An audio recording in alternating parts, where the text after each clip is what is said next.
لو في أي حد أحرجك أو سألك سؤال وأنت مش عايز ترد عليه، إزاي تقدر ترد عليه بردود ذكية وتتخلص تماما من أي إحراج ممكن تتعرض له؟ في عندنا 4 أنواع من الردود لازم تتعلمهم ويكونوا دايما في حياتك عشان لما حد يجي يكلمك ترد بأي واحد منهم. أول نوع سهل جدا إنك ترد عليه في المجمل. يعني إيه في المجمل؟ يعني مثلا لما حد يجي يسألك أنت مرتبك كام وأنت مش عايز ترد عليه، هتقول له والله أنا مش بهتم خالص أنا باخد كام، المهم إن يكون في بركة وإن إحنا نكون عايشين كويسين. ده كده أول نوع، إنك تجيب صفة في الحاجة اللي هو بيتكلم عنها وتقوم قايلها في العموم. يعني مثلا بيتكلم عن الفلوس تقول أهم حاجة إن يكون فيها بركة. بيتكلم عن نوع العربية اللي أنت راكبها وأنت مش عايز تعرفها له، تروح قايل والله المهم إن الواحد يكون راضي عن الحاجة اللي معاه. تاني نوع معانا انك تتكلم في تفاصيل كتير عشان تتوهه عن السؤال.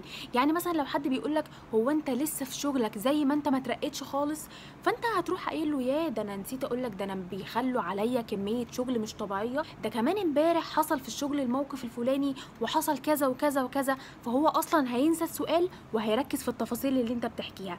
وكمان بعد ما انت تخلص هتلاقي ان هو بدأ كمان ان هو يحكي حاجات بتحصل معاه في الشغل. زي مثلا لو حد سألك انت وزنك كام وانت مش عايز تقوله، هتروح متكلم في تفاصيل كتير، والله انا مش بركز خالص بجد انا بحاول اظبط اكلي على قد ما اقدر، وتقعد تتكلم في تفاصيل الاكل وهو كمان هيركز معاك وهيتوه عن السؤال. تالت نوع معانا وهو الاجابه بسؤال. يعني مثلا لما حد يسالك هو انت ساكن فين وانت مش عايز تجاوبه، فهتروح ساله اي سؤال.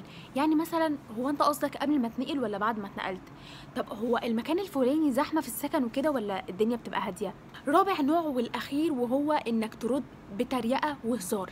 يعني مثلا لو حد سألك انت سنك قد ايه وانت مش عايز تعرفه سنك، فتروح قايل له والله لسه هتم ال 19 الشهر اللي جاي اهو، لو انت مش عايز تعرفه سنك الحقيقي. لو انت لسه حاسس انك عندك مشكله في انك بتتعرض للاحراج وعايزني اساعدك في مشكلتك، ممكن تبعت لي على الانستجرام وهقول لك تفاصيل حجز الجلسه.